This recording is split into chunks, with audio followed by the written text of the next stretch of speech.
look here, married man. This is Y&B Collins. Brother Wolf here. We're the Benchmark Podcast. We try to go ahead and do a little bit of critical thinking, a little bit of life experiences to figure out and synthesize the best option, what we can do from what we have. Now, Brother Wolf doesn't know what I'm doing, but I want his advice on one easy topic. Oh, hold on one thing. Season 3 with more explosions. No, we're not exploding anything. No. I'm going to hit the wrong button. You're going to do it no matter what. There are no explosions. We are not trained for this. I have 2 hands. I have 2 hands. What was that? I don't Nothing. even know what that is. What did I do? I don't know. You couldn't let me hit the button. I did let you hit the button. The wrong button and the wronger button. God darn it. Ooh, Rev Raw's going to be mad. Rev Raw's going to be mad at you. But the question I have for my brother is regarding finances. Now, I can say 100% that the money is legal. But this goes out to another friend of mine who he's an economics major at Tulane, and he thinks he knows something about economics. And you know what's funny? He doesn't know anything about economics. It's funny how that works. I asked him what he thought about helicopter money. He said, "What?"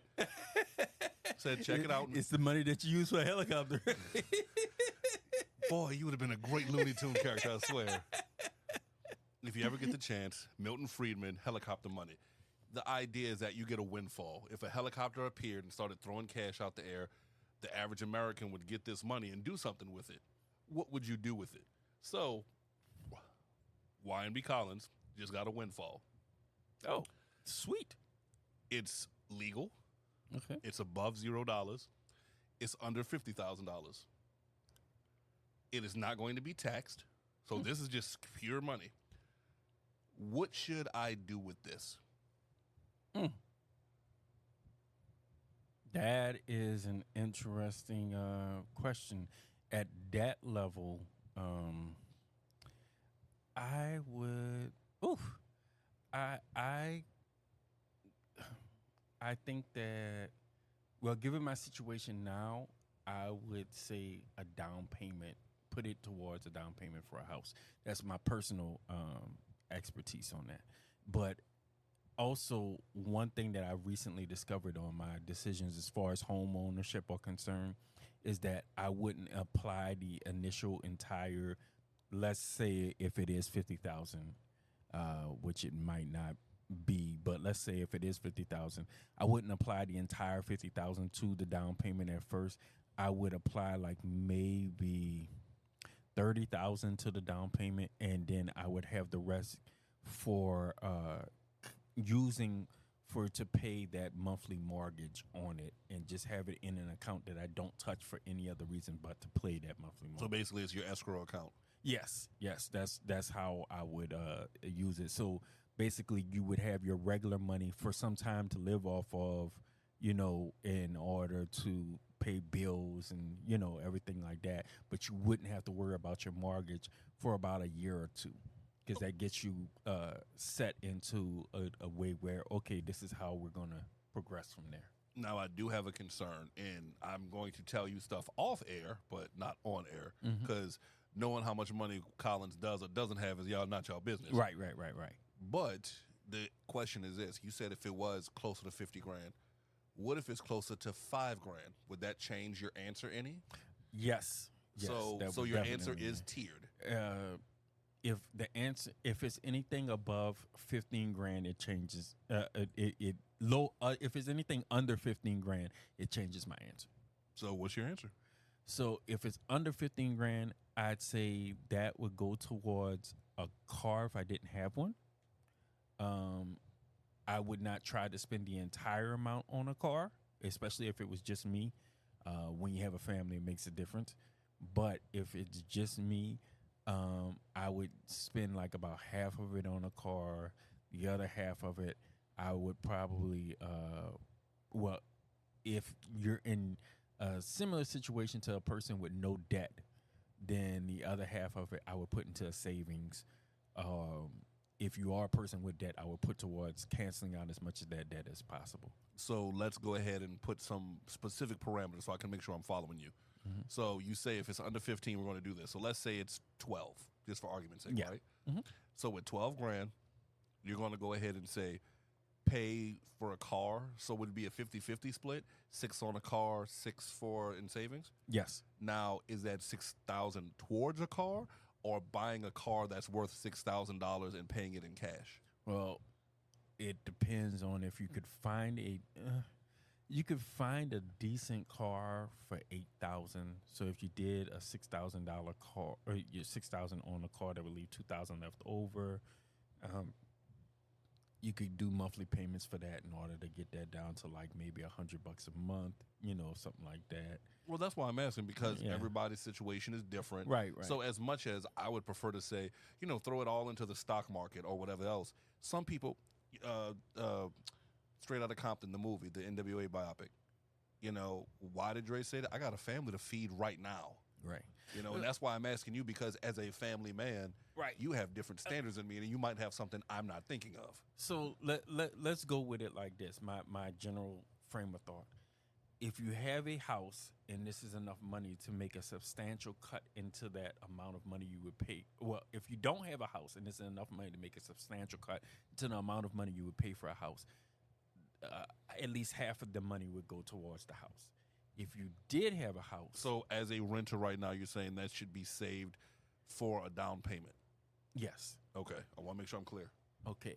Now, on the other hand, house is the top of this pyramid. And the next level of this pyramid, if you have a house but you do not have a car or something like that, then I would say that is the next level of that pyramid, whereas you want a decent, reliable car. You want to make at least a huge cut into being able to afford a reliable car. So I've got to ask, because I believe that you're doing it in a converse manner. I believe most people say get the car, and then from the car, you can get the better job and so forth and so on, and then move on to the house. Although Right. there are people who would go ahead and take your train of thought and say, once I get the house, I can take the equity out the house to get a car. That's not Right. even a thing. So do you feel any sort of... Well, that's why I said the amount of money makes a difference towards that. Agreed. And after the house situation and the car situation, then I say you got the two basic. I can't really justify them as full needs. I can say the house is a need. The car is probably a need in today's America. But you got the two primary needs that people have to establish before they can work outward from there. Mm-hmm. And then you go from there and you say, okay, now I'm going to look into investing. And that's what So I have my needs taken care of. Well, my primary needs. Okay, well, I'm sorry. I'm interrupting you. Go. I'm saying that wrong. But yeah, I have two of my substantial needs taken care of. I have a house. I have a car. Now I start thinking about investing. Remember that video we were watching of Dave Ramsey and the questions that he asked the man? The first questions that he said, how good is your car? How good is your house? Remember those were the first two questions? I don't, but I'm surprised you remember a Ramsey thing before me. So good on you, and bad on me. It was the one on the. It was the one that he did with the guy that had won the lottery and had gotten a 22. Oh yeah. He did. He Yeah. had like a $22,000 windfall or something. Yeah, Yeah, now I remember that one. Yeah. Yeah. So, with that same training in mind, from that point, you look towards start making that money work for you. Once you've taken care of those issues, now you start finding out a way in which you can live off of that money. And you, at that point, you're working just to work, but you want to figure out a way to make that money into investment opportunities after you do the house and the car. Okay. So as a Ramsey proponent, I guess I'd say, one of the things he's always a big fan of is get rid of debt first. So I have a little bit of medical debt that I'm getting ready to go ahead and get rid of before the end of the year. But as far as it is concerned, you wouldn't go ahead and get rid of your debt first? Because like I said, there are typically 4 categories that a windfall is addressing: shelter, transit, debt, saving/investing. Right. So you're going with shelter and transit over debt? Wait. So here's my problem. I put the carriage before the horse. If you're going to proceed towards buying a house and using any money towards buying a house, you have to clear your debt before you get to that. That's why I wanted to make sure. And that's the thing is, I already had thought, okay, if I bought the house, that meant I cleared the debt, but I did not say that on air. So for that, I do apologize. No, and look, this is why I'm just being as clear as possible, making sure. So you would go step 1, clear out the debt. Step 2, house over car. Yes. Okay. And then step 3, transit, and then save and invest. Right. Okay. See, I understand that, and I don't disagree with it, but I would not follow that. I would go debt first. I agree with that. Then I would save something first, because that's a problem I have in today's America. If you want a new car, you spend money. You want to look good, you spend money. You want to eat, you spend money. When were you taught to save? Right. So and even if it's not a lot of money, let's say, like we said, it's 12 grand, 2 grand goes to the bank. That means I now have 5 and 5 to work with. You know what I mean? Right. And you can get I saw a Craigslist ad in New Orleans. One of my other bartenders showed it to me. Remember those old trucks that said Nissan, didn't have a brand? It was just Nissan. Yeah. One of those old clunkety box trucks for like $3,500. And for you, just you or just one person, it's perfect. Yeah. You know, and remember, those trucks are tanks. They go forever. Right. They're the kind of things where, you know, you have a fender bender. You're like, are you all right, little man? But yeah, so I definitively say I still remember I used to have my Chevy Camaro, and I still remember how it was a 93, so that was one of the last years in which they still made like real metal like Camaros and everything like that, or Chevy cars. metal bodies and chassis. Yeah. Right. So I remember this big, I believe it was a van at the time, but it was like a 2020 or something like that. And I was at the red light, and they weren't watching what they were doing. So they hit me. But when they hit me, they suffered more. Like my car maybe had like a little bit of a dent on the back of it, but the front part of their car looked horrible. I don't like the way you stretched out that. Horrible. I'm just saying. So yeah, that like you said, those are old school cars. Those are the ones, you know. They don't make them like they used to. Right. But that's why I was asking. So for me, it's debt, savings, and here's the funny part: savings, investing, we're lumping together, but they're not the same category. They're not. Right. They are. So I think that should be split out. I'm gonna go say debt 1, savings 2, car 3, because shelter is usually a home. If you're behind on your rent, then that changes the game on everything. But if you're trying to go towards home ownership, that's 4, because you need to have stable blocks before you commit to arguably the biggest purchase in history, or in your history. Excuse me, I shouldn't say that like that. But and then once that's done, invest. Now, I do believe if you have some money, especially with fractional investing, that nowadays with pick your stock, you know, until we get a sponsorship, I'm not saying no names, but pick one of those and you can put some money down into something. There's 50 cents you can put in. We started Benchmark on a shoestring budget. Yeah. You know, and we plan to keep it moving and we plan to keep going, but what do? Keep it going. Keep it going.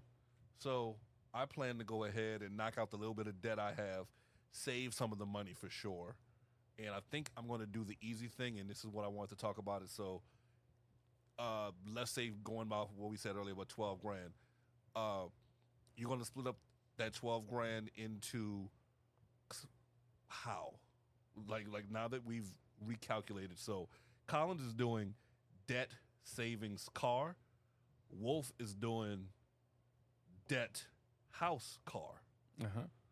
How would you go ahead and split that up? Well, with 12 grand, just for argument's sake. well, as I was saying, if it's 12 grand, then the house thing is Minimized? minimized. Yeah. Now, at that point, if I have the debt, if I have the debt under control, because that's the first step. I'm gonna put, if I got 12,000, I'm gonna put 6,000 towards clearing out the debt at least. Okay. Okay. That's gonna leave me with 6,000, and this is where possibly my difference would be as to another person that would be taking care of their finances. Is I really think that you have to put some of that 6,000 aside towards enjoying some things. Okay. I do understand that. I don't always agree with it, but you need to find the delusion to keep going. So yes, I understand that. Right. And especially if it's almost like you're rewarding yourself for putting 6,000 into clearing out your debt. And why not? And so Because that's what got you in the debt in the first place. right. But with that being said, I would go ahead and go that route, and I would at that point, I probably, if it's me, if you have a family, then you're gonna put some of it towards a vacation. If you don't have a family, you're gonna go ahead and spend that entire I'm not going to say the entire amount, but you would need far less of it to put towards the vacation in order to complete it. So I'd say it's probably just for one person, a $2,000 vacation wouldn't be horrible. It wouldn't be like, and you'd still have 4,000 left in order to manage and put into savings. Fair enough. Unfortunately, Rev Ross isn't with us, so I'd be curious to see what he says. He could chime in on a later date, but for myself, let's go ahead and divide this up into fourths, for lack of a better term. So, 12 divided by 4 is 3. 3, yeah. So 3,000 to debt, and I don't even believe I have 3,000 in debt. I believe it's like 1,900, give or take. So the rest of that money I'll shift into another category as necessary. Then I'm going to save another part of that money. Now, the question is, how do you save it? What vehicle? I am a huge fan of the money market. It still remains liquid. It's still available to you. It's still gaining some amount of interest.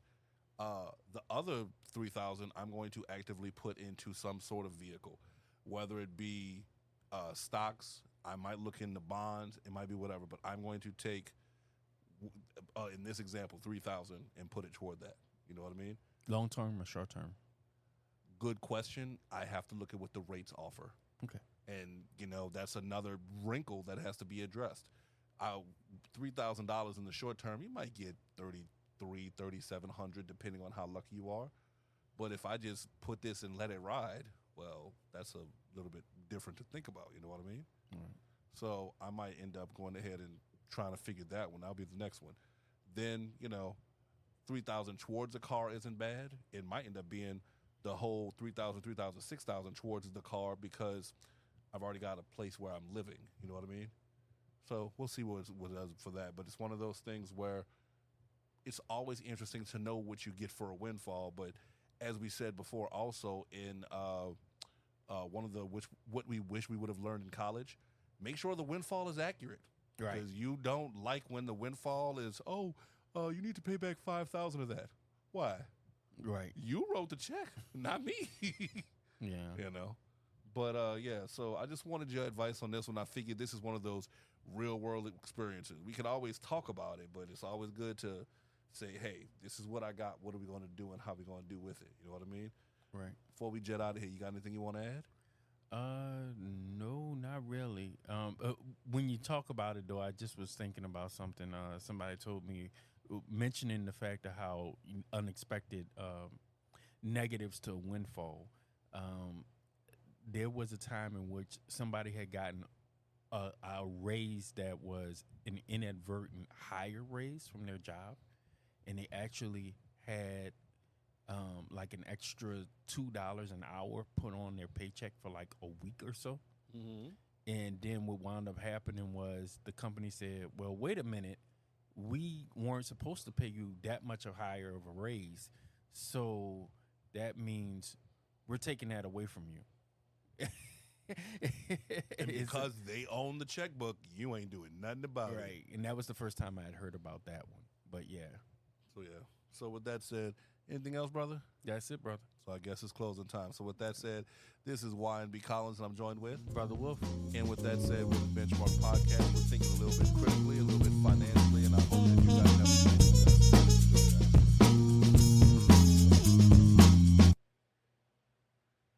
Thank you for listening to the Benchmark Podcast, a product of Benchmark Media, LLC. We would like to remind our listeners that the views and opinions expressed in this review are strictly the views and opinions of each individual and does not reflect the stance of Benchmark Media. Any opinion stated is not to be construed as professional advice or help. Our intro and outro music is Acid Trumpet by Kevin MacLeod, licensed under the Creative Commons. Remember to contact us at therealbenchmarkpodcast@gmail.com or our website, www.therealbenchmarkpodcast.com. You can follow us on social media on Facebook or Instagram. And if you'd like to be a friend of the show, you can donate to us via our PayPal and buy Collins a drink.